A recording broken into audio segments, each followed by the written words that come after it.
And we are live. Welcome everybody to another episode of You Know What? Let me just say podcast. I am your host Ray. With me we got Tony.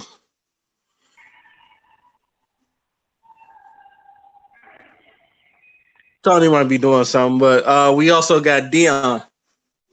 Hello. All right, gentlemen, how we doing today?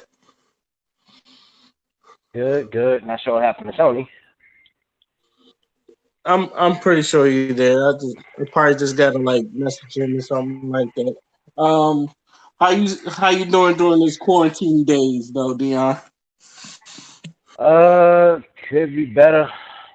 I haven't been working. I've been bored out of what's left of my mind. Been in the house playing video games the majority of the time, if you want me to be blatantly honest. Shit. Well, since we on that subject, let's talk about that, man. How like because obviously economically it's been like fucking up for everybody. So I know there's people that was working like they had unless you are like essential, there are people they couldn't find work and all that other stuff. So I was wondering how most people cope with it. So how are you basically coping with this economically? Um, just doing what I can to manage. The little bit of money me and my girl did have stashed away. Her tax money, a little bit of money I had set aside from work or whatever that I haven't spent. We've just been stretching it. My girls actually had to pay the rent on my behalf or whatever, since everything started. But, we're making it work. Bills are covered, rent's covered for the next couple of months or whatever. I just hope this thing passes without too much, too many other issues. I'm hoping no one else falls sick because of this thing so that this thing can actually pass like it's supposed to.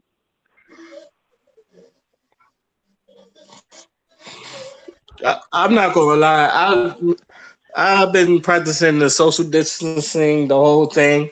Um, I've seen it. It's my sister's an I'm with my sister. My older sister's a nurse, so she's been getting work. My father, he's one of the few people that's basically good at his job. He's essential too, but even them, they don't know. And this is trained. Like he worked in Amtrak.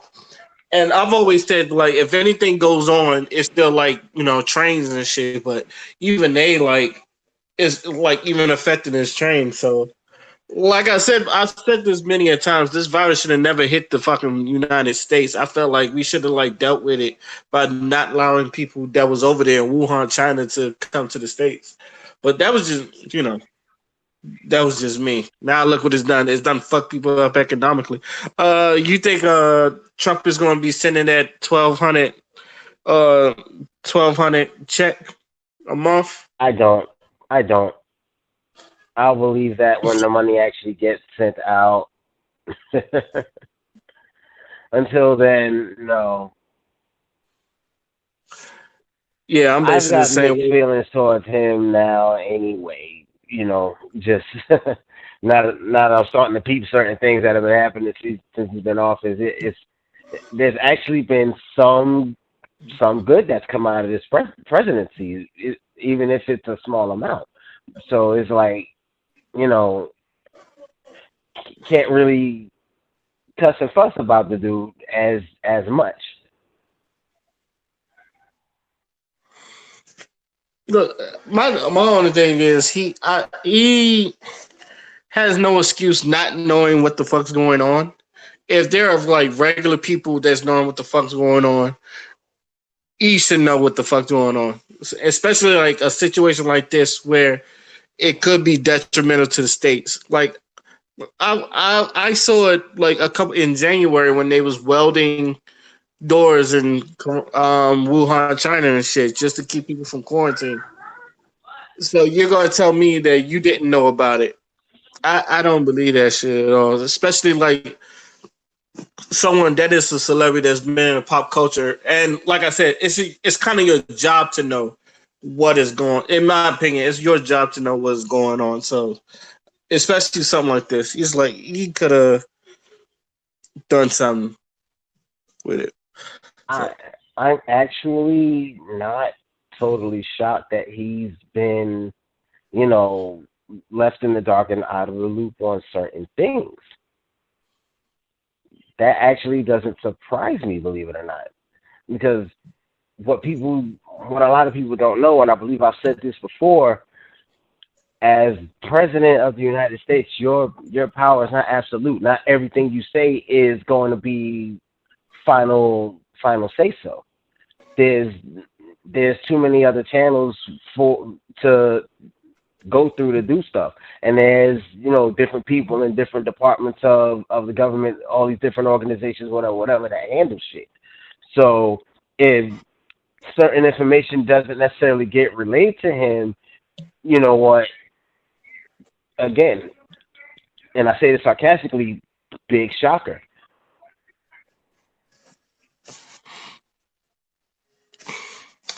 yeah, Because it's been you have a point.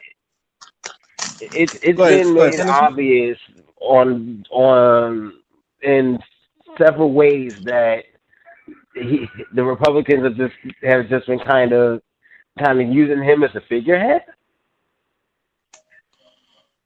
So it's just like, don't can you really be thoroughly shocked and surprised by things he does and says anymore? It's when it's blatantly clear. Yes, he's misinformed. He's left in the dark in so many different areas. Okay, so let me ask you this: this have you been losing your mind during this quarantine shit, or have you been like keeping it together? Because the way I've been seeing it, like I've been watching people on Instagram lose their fucking minds when it comes to like licking toilet seats and licking just random shit just to do this stupid ass coronavirus challenge. How you feel about all that? I'm I'm not flying off the deep end and doing nothing stupid or crazy like that. Let's start with that. Well, that's I've good. I think us as black folks we know better, but because the we're people I've used seen doing this are to. white people. I saw a joke on Facebook about that. somebody put up a post saying the meat sections in all the supermarkets have been cleared out, but all the seasoning has been left behind. It's clear who's panicking. Oh, most definitely. I think the white people have been panicking the most, but at the same time, I think white people just been doing stupid shit the most too. Cause like you seen them like when they was first talking about social distancing, and all the white people was on spring break in beaches in Florida. Yeah. And it turns out some of the universities around there, a lot of them got the coronavirus because they was at the fucking beach and all that other shit. Uh huh. I was just joking with another friend of mine earlier. There's all these You'll see all these jokes about, oh, how spring is canceled because of this, that, and third, or sundress season is canceled or whatever. Because it'll be some big girl wearing something that she's clearly not supposed to be wearing, too small for her fat ass or whatever. Now, because of this virus, like spring has actually been canceled. Like it's funny. Oh yeah, no doubt. Uh, I just want to say this. I feel like when it comes to people doing stupid stuff like that, I think it's natural selection. I, I'm like I've always said. I think I know Phil, who usually be on the show. He was talking about like you really shouldn't be calling people stupid because it really defunct your argument. But there are times where it's just people are just stupid, and I feel like the Right. people who are just doing this is just like natural selection. It's just I feel like it's their time to go, and if you're if you're like doing stupid shit like going to the beaches when everybody tell you to not spread the virus, or licking toilet seats just to get fame on Instagram, or whatever dumb shit they do, I feel like it's just the lowest time for them calling them up. So Right. It's- So when they get sick after doing whatever shenanigans they were doing, no one can be surprised, or no one should be surprised. I'll say that. yeah. So, so have you been following on the wrestling shit? As best I could Okay. So is did you watch SmackDown tonight? Because I only caught the ending of it. I watched a little bit of it. It's hard for me to watch because with what's going on, they can't have an audience. They can't do everything they want to do. They're mostly just showing replays of different stuff. Leading up to this modified version of WrestleMania that they're gearing up for, and it's just like it's not as interesting. I'm better off just reading about the shit later on because it's like I'm gonna fall asleep watching this. It's like the audience is like the heart and soul of pro wrestling. So if there's no crowd to hype up whatever's going on, it's near pointless to watch. Now, I commend the dedication for the wrestlers getting out there and still performing, even though there's no live audience. But it's it's just hard for me to watch. Hey, yo, Tony, you there or nah? Yeah, I'm here. What you think about them trying to promote WrestleMania even without the crowds and all that other stuff? How you feel about it? I don't know. As far as SmackDown and Raw, it's kind of boring a little bit. I mean, some of the things is alright, but they keep showing matches I already seen before. So sometimes I just catch the highlights on YouTube. But it seems like uh Elite Wrestling is kind of a little bit better without no crowd too because they ain't showing no highlights. They got something for every segment. But as far as WrestleMania, I guess I'll see because they can't show no highlights on that one. Yeah, I think I the will say problem this I though have about is go ahead, Dion. Go ahead, Dion. no, I was saying the one thing I will say about WrestleMania, the one fight I'm actually looking forward to is that last man standing match between Randy Orton and Edge.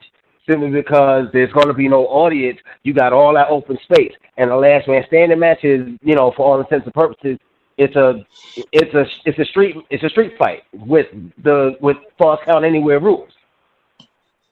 So all that open space, all those different things you can use in that arena, or if they're doing it from a performance center, whatever. So that Uh, could actually be interesting. the way I see it, first of all, I don't even know what matches are running. I know go as far as I'm concerned, the only match I know about is the tag match, Shayna Baszler and Becky. The women, I think it's the women's six pack match. They just pulled Roman Reigns and Yeah. Goldberg. Yes. So I don't know why you saying yes. There's only be like 5 minutes of your time. It's not like it's gonna be a waste. The entrance is gonna be longer than the That's damn a match. that's a match that just okay. Goldberg defeating the Fiend in the first place is something that I feel like should not have happened. Um, and Roman Reigns just showing up and getting a title match that shouldn't have happened. Roman Reigns is literally walking up to the guy saying two words and getting a championship match. Like, come on, dog. I think they originally had it that it's gonna be Roman Reigns and the Fiend, but people still boo Roman. So, but that's they're He's supposed to not push Roman interesting as to the. watch anymore. It's not his fault. I'm not a Roman. I don't want to be looked at as a Roman Reigns defender, but it's really not his fault. I really just blame the writing. The writing is trash, and I don't even think. But I did say this. I don't even think turning heel is going to help Roman either, because I think people just hate him. But at the same time, it's just like, and um, I keep saying this, and I don't want to give him excuses, but he hasn't been doing bad. It's just like I feel like the booking has been really fucking him up, and for how many writers they have, they really don't really do nothing to push the show, and I think that's the problem I'm really having with this. No one is. I feel like no one's really pushing the show. But then you got AEW. They doing all this great shit, and I feel like they're progressing through all this because they're doing what I said I wish WWE would do. I said, why don't you put the wrestlers? He's over there. Yeah, I'm seeing AEW do what I think WWE should have done. For one thing, I said, why don't y'all put the wrestlers in the crowd? You know, to make it. I know you can't make it look like everybody is there, but I feel like you can put more segments out of it. AEW did that. Like they put MJF and Sean Spears out there, and they was gambling. I was like, okay, that's really interesting. And don't the reruns, this stuff really pisses me off because I understand like WWE Raw is like a 3 hour show. They got to do something, but at the same time, well, at least for SmackDown, you can do something where you ain't got 2 hours of entertainment or something like that. This how it shows you that the writing is really bad, and people been saying this for like the long time. The writing is really bad. I So the think only, that the And I think the Roman yeah, Reigns John the dog thing was the worst thing ever. the dog food. Yeah, the dog thing. I think that was the worst segment ever. And I think everybody just tired of him. He just say the same stuff over and over again. Everybody changed their image a little bit. You know, um, I think he need to change his song. I think he need to come out and just do something else different. I would agree with that because like I think you've seen like three variations of Seth Rollins. Like he's not like he went from like Monday Night Rollins to now he's the Messiah, Monday Night Messiah, and all that other stuff. So he's walking around like they used to call him CrossFit Jesus. So now he's really taking that moniker, and you can see like I feel like with Seth Rollins they're giving him ideas, but with Roman Reigns they don't know what to do, and it might be his gimmick because he's stagnated to like just the big dog. And all it really is this is my yard. And like Seth Rollins just had like three nicknames where it's like the architect, Monday Night Rollins. He had the whole burn it down thing that he doesn't do no more, but it's still a thing. And now you got Monday Night Messiah. I just feel like they got so many ideas for Rollins, they have nothing for Roman. Which is why when people said Roman was supposed to be the guy, I was like, I don't see it. I always thought it was Seth Rollins because like Seth Rollins is getting all the good. He's like, let's be real. Seth right. Rollins been getting all the good writing. He's been getting all the good segment, and Roman Reigns ain't been getting shit. Yeah, but Steph Rollins, he been doing a lot to make his Monday Night Messiah because he been having long matches where it's just like I'm not gonna do a Superman punch and it should be over with. He's doing stuff out the ring. He doing stuff in the ring. His mic skills is good. He say different stuff compared to um What compared to Roman? yeah, compared to Roman. And Roman keeps saying the same stuff over and over again. And his mic skills suck anyway, man. Yeah, I've said that. I said, His mic skills I said suck like hard. I've I've seen and heard worse on the mic. He's not perfect by any means, but I've seen and heard worse.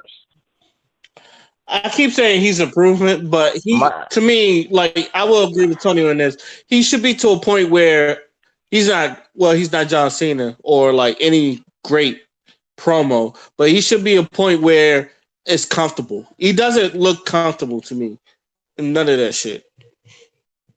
Like he tried to be the tough guy, doesn't work. He tried to be the funny guy, didn't work. So he tried to be the tough, funny guy, it didn't work. So, like I said, maybe going heel will work, but other than that, I just don't. He's just real stagnant. but you see, but see, the issue to touch on something you said earlier that relates to what you just said, it goes back to the writers. He has to work with what's given to him. It seems like if okay, if you're doing something you don't necessarily agree with, naturally, okay, you're going to be shaky about it. You're not going to be completely comfortable doing whatever you're being asked to do, saying whatever you're being asked to say. That being said, um, when it comes to Roman Reigns, I don't dislike the dude. I just feel like, okay, he peaked a while ago, and it's just been downhill. He peaked during the Shield era, and then it's just been it's just been all bad once Dean Ambrose went to AEW, under the name John Moxley, and they went their separate ways. But Roman Reigns was kind of stuffed down our throat at the beginning, so it's almost like we tired of his ass. That's another thing too. Hmm. When he first they Who does that? pushed him so much, so much. It's like now we don't even care no more for real. Who does that sound So like? basically, what you're saying is So you think he can never like improve? Do you feel like he can never improve or like get you on your good side? I don't know. It's just like it's just enough for him. He's like I think everything that everybody's written as far as Steph Rollins, he kind of do things a little bit on the fast, probably not everything written. And it seems like Roman Reigns just do everything without, you know, doing his own little thing. And it kind of show on how he talk and what he do on a mic and in the ring. I mean, to run around the ring, Right. That's why he seems so stiff he's sometimes. so stiff, and then it's just like he's kind of like if he was a female wrestler, he'd probably be the pretty chick. That's just she's just pretty, but she got no mic skills. But it wasn't she was He's pretty. just there and can't, Yeah, you know. he probably just for the girl crowd because he's like a pretty boy, strong guy type shit for the girls and shit. Hmm. But if you don't mind, I kind of want to get off of that and let's talk about who's really carrying WWE right now, and that's the women's side. I mean, no doubt. I think Yeah, I no agree doubt. with that. I agree with that. So, are you excited about the Becky Lynch Shayna Baszler match? Yeah, uh to be completely honest, I have mixed feelings about I have mixed feelings about that, and it's because of the build up toward it that I'm like, okay, I have mixed thoughts toward that whole thing. On one hand, yes, as much as I do like Becky Lynch, you've been at the forefront of everything related to the WWE Women's Division for the past year and a half. So it's just like, let's pass the torch. Now, with that said, when it comes to Shayna Baszler, again, my issue with her is the build up toward the fight with Becky Lynch. Her biting Becky on the neck or whatever, that was interesting, to say the least. But then came the Elimination Chamber match where she just plowed through everybody. And instantly I was just like, no, I'm getting Brock Lesnar vibes now. And I'm personally tired of Brock Lesnar also. We don't need a female Brock Lesnar. That's what I feel like Shayna Baszler is going to end up becoming.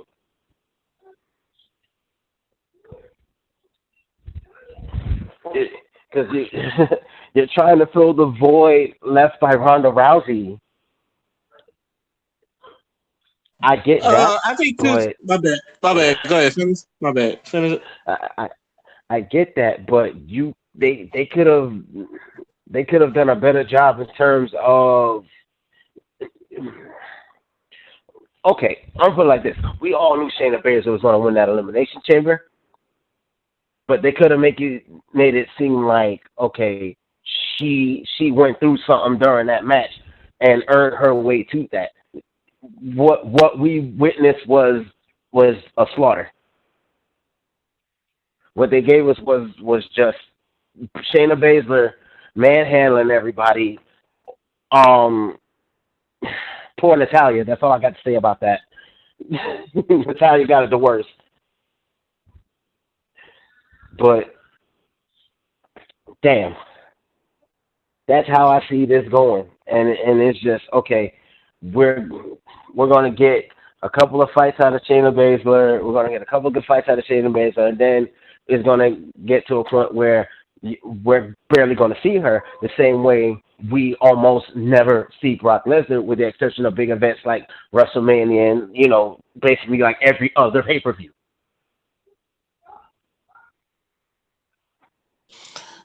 So basically, you said what I said before, because I don't.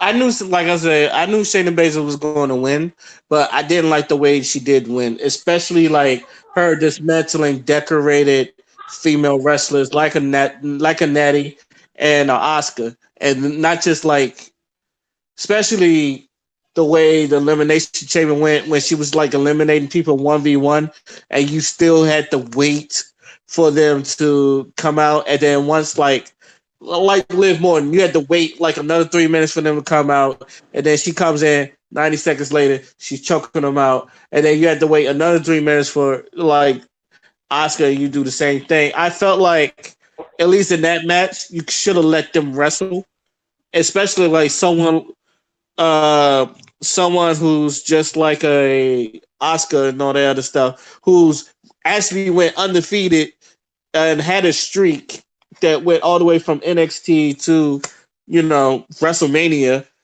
just to get eliminated like that. I did not like that either. Not like I was expecting Oscar to win that. Like I said, we all expected Shayna Baszler to win it, but it was just But it was really, just really, it was disrespectful. yeah. Let's just To call it what me, it it was was. It was disrespectful. disrespectful. And this is why I say this is why like people like NXT. Like I've always said this. Like even in a loss, you want to see the people again. Like make your people want to Right. see them again. Um, like Keith Lee and Dominic Dijakovic. Like Dominic, like as many times as Dominic Dijakovic lost to Keith Lee, I want to see him again. It's a couple times they do that too. Like with Buddy Murphy and Aleister Black, like them two was really going at it. Even though Aleister Black won, you wanted to see more Buddy Murphy. I feel like when matches like these, you want to, I and I feel wanted. like that's the Mick Foley effect. Like even though Mick Foley lost a lot of his matches, you want to see Mick Foley again because you knew he was going to put you through hell. So, Right. and yeah, I do agree. My bad, I didn't mean to keep cutting you off, but I do agree that they're making her into a female Brock Lesnar, probably because they've been made background. Go ahead. What was I about to say? Shit. Well, here's my take on that. The only thing that would kind of remove the bad taste out of my mouth when it came to Shayna Baszler and Becky Lynch, you know what? I don't care who actually won, as long as it's not one person just utterly destroying the other. Make it an actual match, for starters. You know what I'm saying? Give us some drama. Give us some real like back and forth between the two. Don't just make it Shayna Baszler just beating the shit out of Becky. You think that's what's going to happen? That's why I said what I said. I kind of know that's what they're gonna do. They're gonna. Here's what they're gonna do. Because here's the thing. Becky's the champ, so going into the match, they don't want her to just get like just completely and utterly, stomped into the ground altogether. Because then you're gonna have the audience, or you would have had the audience if there was an audience. Like, what the hell just happened? The way I see that going is okay. Shayna's gonna come in. She's gonna take over right out the gate. Start just dogging Becky. Unable to put her away though until finally Becky gets some form of offense, gets a little flurry going or whatever, and then it gets snuffed out by whatever Shayna Baszler decides to do because the girl has what, 3 different finishing moves, Something like that. and you know that be that.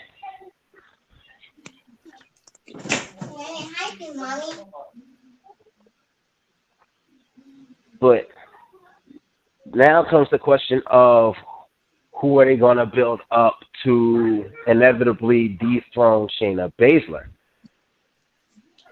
I don't know. They might put her on a streak like they did Oscar. I can see him doing that. Shayna Baszler, she's good. She's still a little plain to me, but I do see like you know wrestling wise, she's solid and all that other stuff. But let's go about the other women match, the 6-pack match. You think Sasha Banks is gonna win that match, or you think Bailey's Sasha gonna Banks is retain? going to turn on Bailey. I've been saying this for the longest. Sasha Banks is eventually going to turn on Bailey and take that belt from her. This is the moment. That's like Father just joined the chat. Yo, Father, you think your girl Sasha is finally gonna get that belt? I don't even want to watch that match, to be honest. Oh shit! That match is literally, all right, we got a week left. Bailey ain't defending. Just put all the other bitches from SmackDown in there. That's what that match is. Hey yo, it's not often Tamina gets a title shot. So She hasn't been on TV for like 2 months, and then all of a sudden she come back when the Rona hit, and she got a title shot. Fuck on my face. I love Tamina, but yeah, even I thought that was kind of bullshit. Since you brought Tamina, you know what? I'm gonna just say it. I need Tamina to lead WWE, and I got nothing against Tamina. I love the girl, but it's just she's got too much skill and too much talent to be underused the way she's been for the past pretty much since she's been in WWE. You mean as the muscle? She's always someone's muscle. Right, and she's worth so much more than that, dog. I can see it. I don't know. Because like I think she might actually retire. I watching think her she might in retire. ring, Go ahead. she's got some skill to her. She can actually go. She can actually wrestle. But again, she's always playing second fiddle. She's always playing muscle or bodyguard or whatever to some other bitch. So you don't really get to see her. You know, she never really got a chance to shine, and the potential is there for Tamina. She just needs that moment. I don't think she's going to get that with WWE. So if she would be one of the ones to, you know, jump ship for AEW, I would not be surprised. Hell, I would love to see her face off against Awesome Kong, aka Karma. Nah, I wouldn't want to watch that. I wouldn't either. What's wrong with you?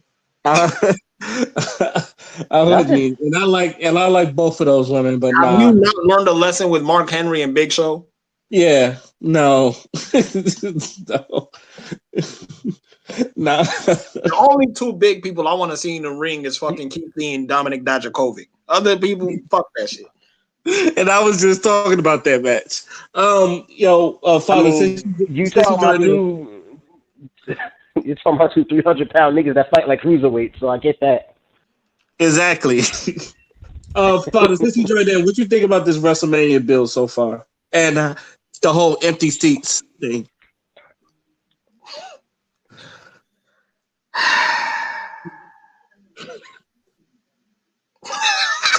Oh, this is going to be good. This is going to be good. Oh, man. Yo, that's my reaction. I laugh every time. Every time I see the like empty crowd and then like them trying to, build up the fucking WrestleMania shit, talking about too big for one night. More like too big, too small for Rona. That's what it is. Rona canceled your event. Ain't no fucking 2 days because it's too big. Shut your ass up. Oh Stop capping. shit. Stop acting like people don't know what the fuck really going on. you got people making fucking IGs and you got WWE superstars making IGs and TikToks and Instagram videos on they Twitter videos on their social media about their quarantine, and you gonna sit there and cap like WrestleMania is too big for one night. Shut your ass up. Cap. That's what it is. He's not wrong, and that's what makes it so funny. That's why I laugh every time I see them fucking in that empty ass performance center. Y'all about to have the most Again, poverty WrestleMania ever, and y'all saying they're talking about it's too big for one night. just cancel the whole thing, bro. Reschedule the shit, bro. Dog, you know That would have Vince made love more his sense. money. Vince ain't getting away his money. You gonna do something. He he would have been better off just rescheduling the whole thing, man. Especially if you talk about the money factor or whatever. Yeah, money wise, I think it would have been smarter for him to just say fuck it, reschedule the whole thing, and just go from there. Not what they're doing now. This is the same man that screwed Bret Hart in a match where he was threatening to go to WCW after being loyal to Vince McMahon forever. This is the same man that put Donald Trump in a match and have him shave his own head at WrestleMania. This is a man that inserts himself in every unnecessary storyline that has to do with one person or the other person. He did that with Stone Cold. He did that with The Rock. He did that with the Ministry and the Undertaker. That's why he died, and Undertaker had to go fucking biker to save face. Vince McMahon is a mess.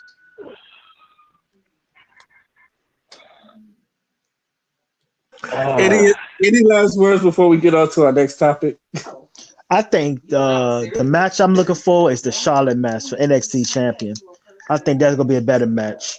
I'm not gonna lie to you, I forgot about that damn match. I Because think that match oh, will be Charlotte good. and Rhea Ripley, that's gonna be lit. That one's gonna be lit. But I my think but it's my final gonna. comment on the wrestling thing, Vince McMahon is cancer. That's it. That's all. Yo, imagine winning a Royal Rumble just to go win an NXT title.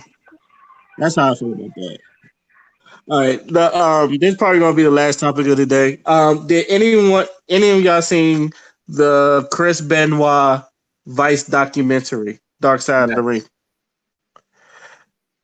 How did y'all feel about that? Man, I haven't reliving watched that was part two difficult. yet.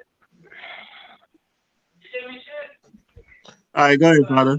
Go ahead, Father. Now, I was just saying, reliving that whole thing was difficult because it didn't happen too long ago. It happened like what, 14, 15 years ago? Like it didn't Yeah, happen too long ago. Right. And see, the main thing that I remember about that time period was how wrestling fans was getting slandered. My nigga, we was all over the news. Vince McMahon had to go. I remember Vince McMahon had to do like mainstream media interviews about how he treats workers in the WWE and shit like that. And we've never been popular with the mainstream media, especially back in like the 80s and 90s, when motherfuckers talking about, oh my god, it's so fake and shit like that.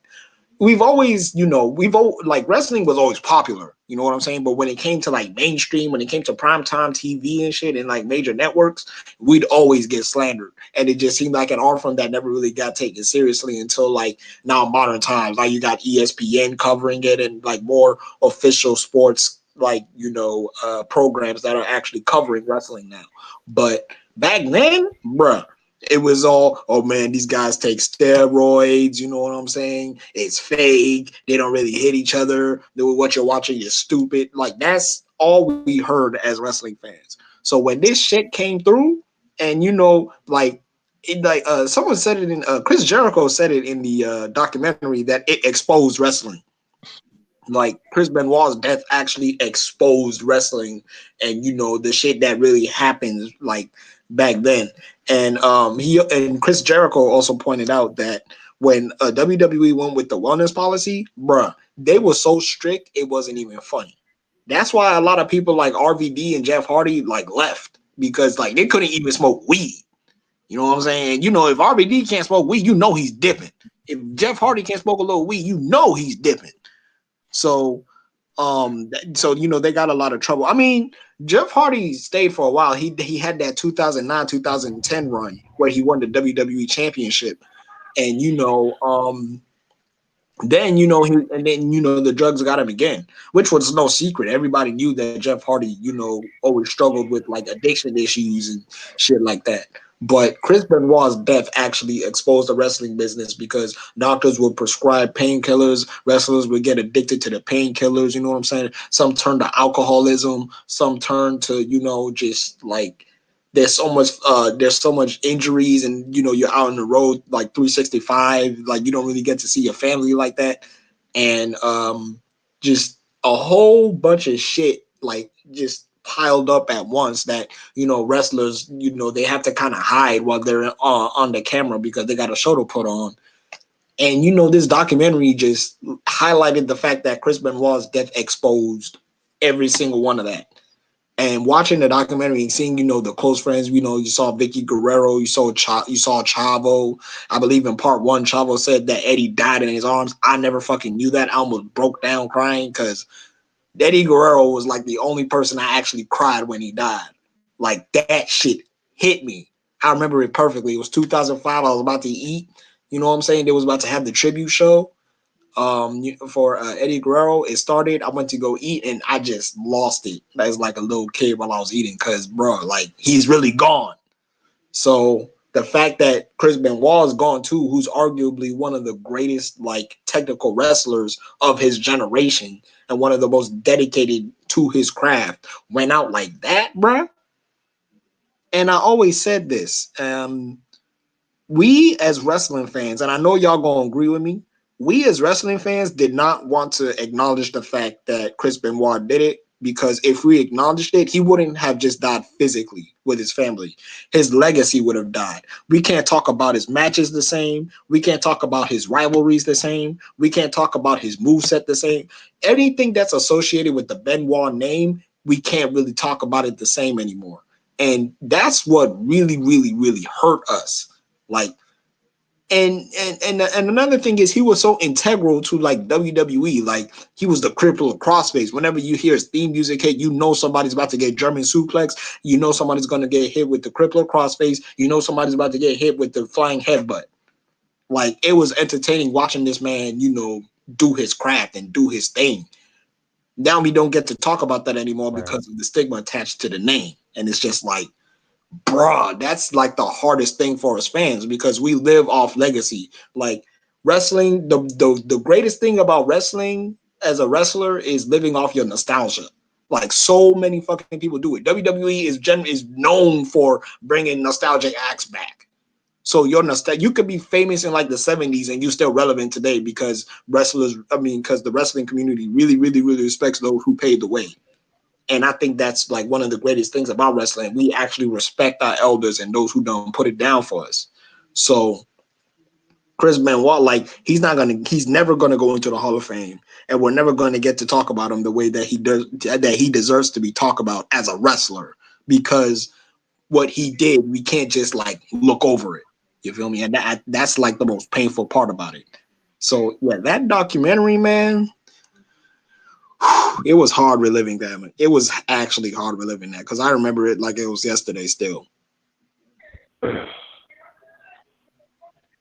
Damn. I'm sitting here listening to you and I'm having flashbacks because I remember watching that match between Eddie Guerrero and JBL when that heart attack first hit him, and dog, I was shook.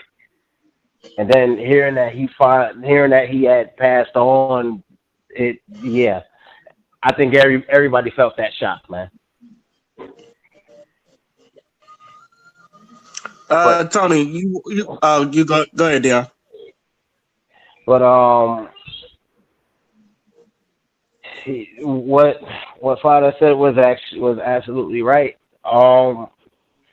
That documentary is probably the most acknowledgement Chris Benoit is ever gonna fucking get, and because he was so integral, not just to WWE, he's one of the main reasons WCW lasted as long as it did. Anytime you mention WCW, I guarantee you, you ask somebody about WCW, Chris Benoit is going to be one of the first names to cross their lips.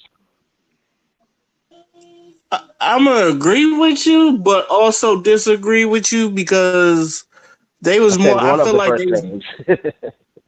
That's what I was saying. All I'm saying is because I know there was a time when they was, because they even said in the documentary. I know you didn't watch. They even said in the documentary, if you wasn't like 6'5" and up, they wasn't like really promoting you.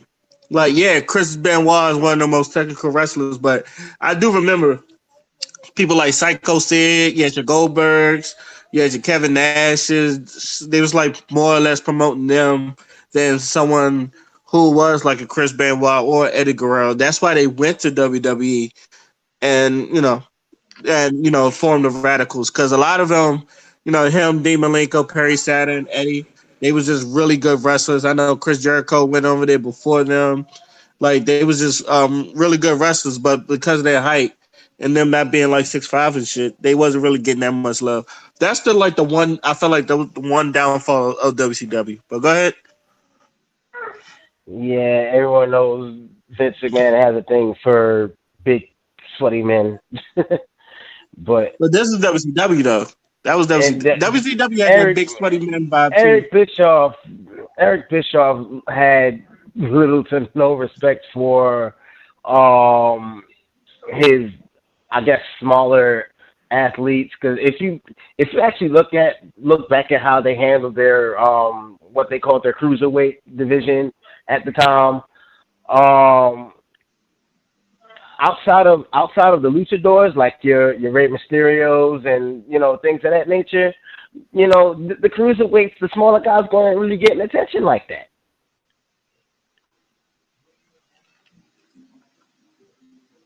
Mm, you may be right. Tony, you watched it too, right? So, what did you think about the documentary? I think the one of the biggest things that I seen is the mental illness and how a lot of the wrestlers felt that I can't take no time off, because a lot of times they say after he found out that Eddie Guerrero passed away, he was still wrestling. He didn't take no time off. It should have been somebody dead. They're like, yo, hey, take some time off. We got your spot. We got your support. But a lot of wrestlers felt like, if I be gone for a while, I won't be on top. I won't be the spotlight of wrestling anymore. I kind of think like back in them days, or even now, man, there's no support. There's no support as far as a psych support, where if something like that happened to you, there's nobody to talk to, because he had nobody to talk to. Because there was times in the interview he was saying that he would go to Eddie, he would go to his house, and Vicky Guerrero would see him laying in a bed and grabbing his pillow, and he'd just be screaming, crying and stuff. And there was no support there. And for WWE, for let him to wrestle after knowing how bad he felt, I think that they played a part. And then also his finishing move that he do all the time, the head drama, the head trauma that he that it could have been a play for him to do what he did. They don't even think about that. They say like, yo, he's gonna go around and just kill his wife and his kids all of a sudden and stuff. It comes from somewhere. It's a source from somewhere. He been doing that head bun. They say he been working days in, days out on all the shows, all the pay-per-views and everywhere, regardless of what was going on. And he always be doing that head putting, because he always put a lot on the map, and that pays a toll on your body and mental. If he do all that stuff with them headbutts, from jumping off the turnbuckle and then dealing with mental stuff, it pays a toll on your mind.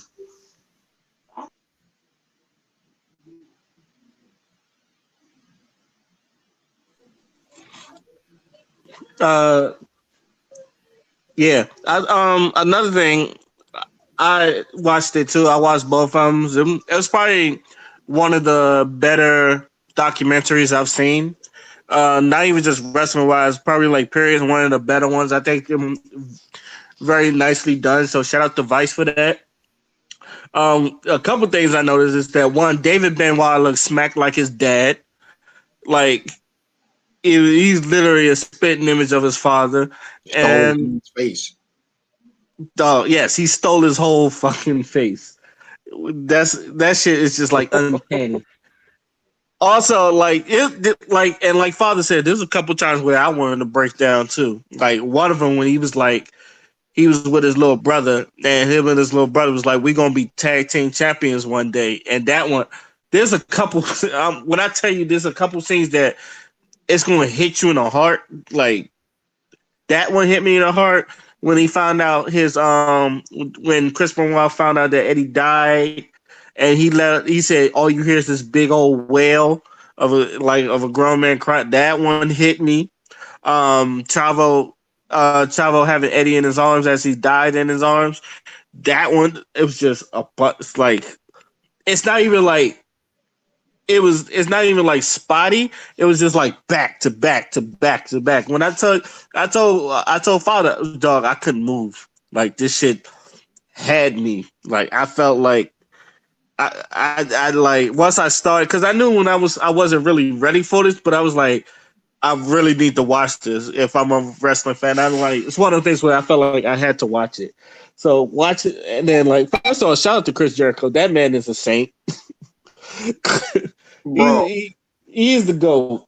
Yo, let me just say this right now. Chris Jericho is one of the greatest human beings in the wrestling community, period. Yo, Undeniable. that man should get all the praises. He need to get his roses. It's just like people love Chris Jericho, but like after this, you really, really, really gonna love Chris Jericho. When they asked David Benoit who has reached out to you, and he was like Chavo and Chris Jericho, I was like, God, Lee, because after they found out it was a double murder suicide, and he was blackballed, and then David felt like they blackballed him, and nobody was like trying to look out for him. And the same thing with the sister-in-law and all that other shit. Like, you felt really sad. And it's like, if you did at least like choke up, I don't know what kind of person you are. You ain't got no damn soul. But that shit was just like, you will get choked up. So, I wasn't even prepared for the Eddie shit because I thought I was just going to look at straight Ben Benoit. But like reliving the Eddie shit too, yeah, that shit had me sad. Fuck. Even like going through it right now because it was just like they said, everybody loved Eddie. I don't know a person that did not like Eddie Guerrero. He was just one of those people who's just like you just loved him. So let me ask you this question because I think me and Tony was talking about this earlier. Do y'all think he's going to be in the Hall of Fame or no? No. Guerrero?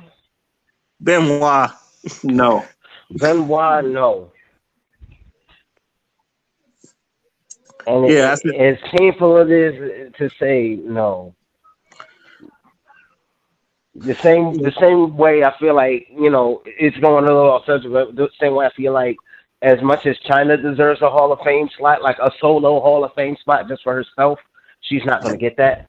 But, I digress. Going back to Chris Benoit, you would have to acknowledge, all that shit he went through, the murder, suicide, and everything else. And WWE, Vince McMahon in particular, let's just be real, Vince McMahon in particular, he's not ready to face them demons.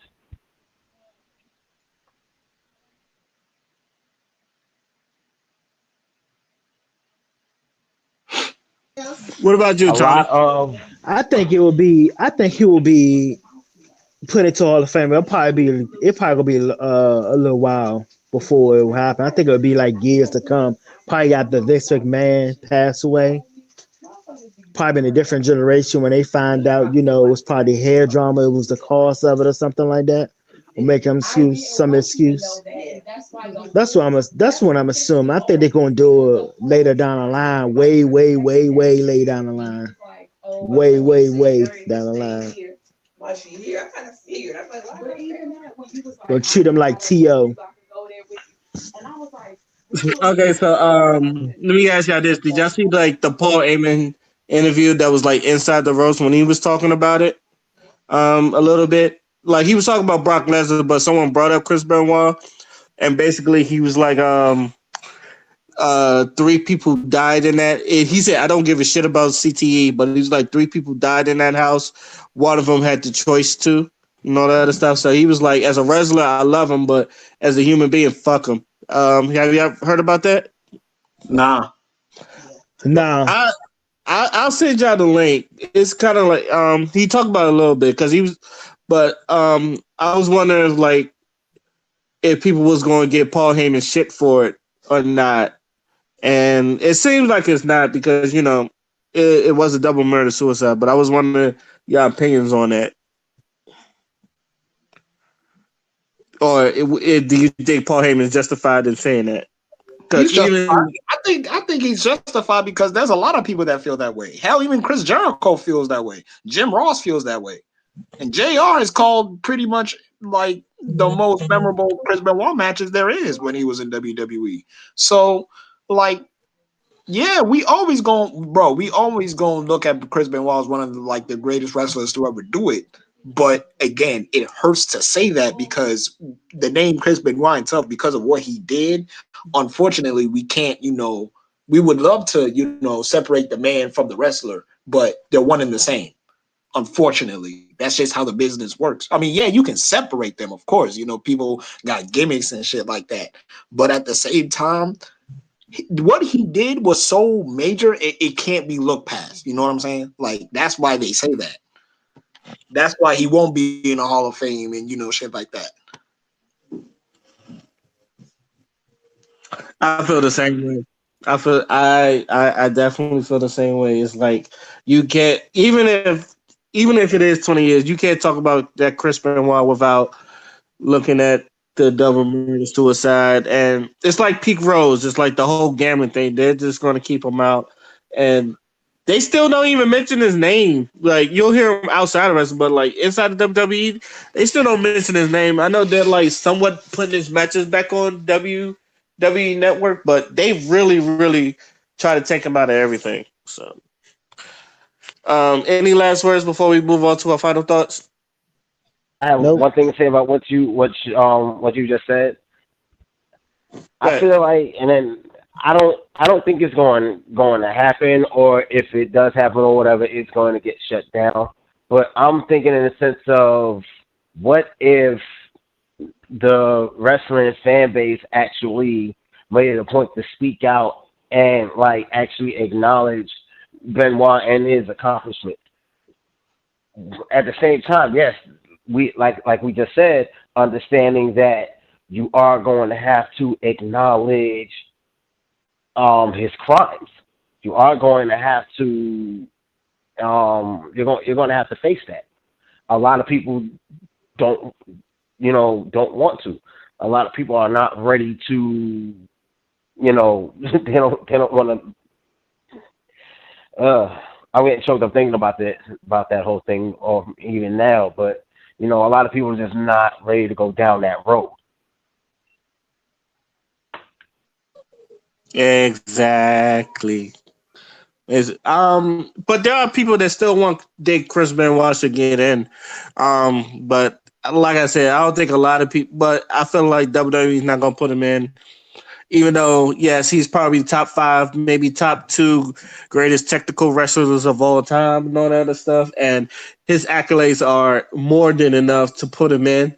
But at the same time, you can't take that and not bring in that. So we're gonna go ahead and go with our final words, and I'm gonna go ahead and start with Dion. You got any final thoughts?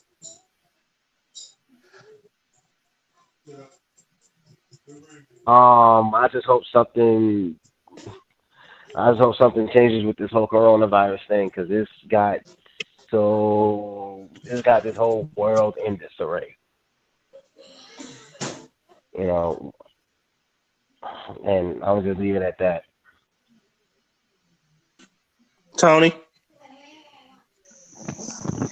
All right, so the good and the good thing about me and the coronavirus is I got called up for orders with extra money, and I'm downtown, and I'm just blocking white people to see the cherry blossom, and it's a lot of people real pressed to see the cherry blossoms.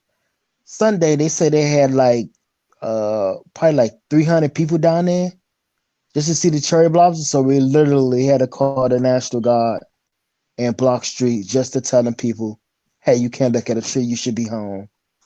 It's academic. It's this virus is going on. Stay the fuck home. Um, stay the fuck home. Stay out of downtown and take care of yourself. By the way, if y'all didn't know, Tony's in the National Guard, so he will be the All one right. telling you to go the fuck home. So, Stay home. father.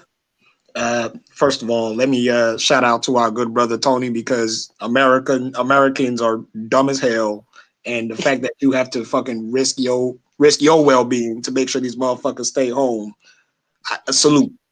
But to my last word, so I don't know. I don't really got no last words. Fuck Call of Duty for these big ass updates while having this Rona internet.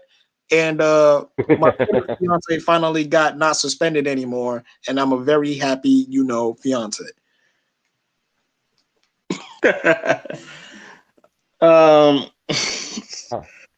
I just moved into a new place. I would just leave it there. I like it. It's a very nice neighborhood, even though like it used to be called Dyke City at one point. I'm pretty sure people still call it Dyke City. Uh, um, my apologies for not like putting out content, but people like I said, this Rona been like messing up everybody's paper, not um just regular people, but the essentials too, and all that other stuff. So, like I said, until this thing is over, please stay your ass indoors. I hope everybody's really. I hope y'all stocked up on good stuff. I hope everybody is safe, and furthermore, wash your hands, wash your ass, and all that other stuff. Um, and also, I hope at least WrestleMania will be okay, at least okay. But we'll see about that. I'd like to thank the panel for coming in tonight. I would like to thank y'all for listening to hear us talk our shit again. Till then, this is you know what. Let me just say, podcast signing out. Peace.